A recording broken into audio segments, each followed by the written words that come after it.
The spacecraft was a long way from home. I thought it might be a good idea, just after Saturn, to have them take one last glance homeward. From Saturn, the Earth would appear too small for Voyager to make out any detail. Our planet would be just a point of light, a lonely pixel, hardly distinguishable from the many other points of light Voyager would see, nearby planets, far-off suns. But precisely because of the obscurity of our world thus revealed, such a picture might be worth having. It had been well understood by the scientists and philosophers of classical antiquity that the Earth was a mere point in a vast, encompassing cosmos. But no one had ever seen it as such. Here was our first chance, and perhaps also our last, for decades to come. So, here they are, a mosaic of squares laid down on top of the planets, and a background smattering of more distant stars. Because of the reflection of sunlight off the spacecraft, the Earth seems to be sitting in a beam of light, as if there was some special significance to this small world. But it's just an accident of geometry and optics. There is no sign of humans in this picture. Not our reworking of the Earth's surface, not our machines, not ourselves. From this distant vantage point, the Earth might not seem of any particular interest. But for us, it's different. Consider again that dot. That's here. That's home. That's us. On it, everyone you love, everyone you know, everyone you ever heard of, every human being who ever was, lived out their lives.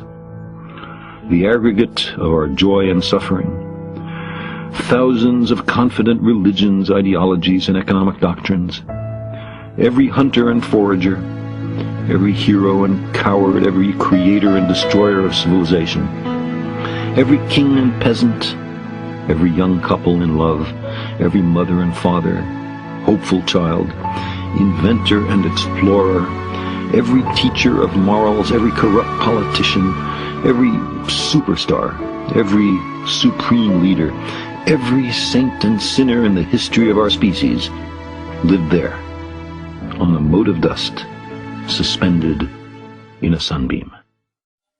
The Earth is a very small stage in a vast cosmic arena. Think of the rivers of blood spilled by all those generals and emperors, so that in glory and triumph they could become the momentary masters of a fraction of a dot. Think of the endless cruelties visited by the inhabitants of one corner of this pixel on the scarcely distinguishable inhabitants of some other corner. How frequent their misunderstandings, how eager they are to kill one another, how fervent their hatreds. Our posturings, our imagined self-importance, the delusion that we have some privileged position in the universe, are challenged by this point of pale light. Our planet is a lonely speck in the great enveloping cosmic dark. In our obscurity, in all this vastness, there is no hint that help will come from elsewhere to save us from ourselves. The Earth is the only world known so far to harbor life. There is nowhere else, at least in the near future, to which our species could migrate. Visit? Yes. Settle? Not yet.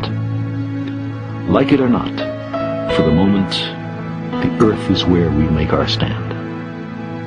It has been said that astronomy is a humbling and character-building experience. There is perhaps no better demonstration of the folly of human conceits than this distant image of our tiny world. To me, it underscores our responsibility to deal more kindly with one another and to preserve and cherish the pale blue dot, the only home we've ever known.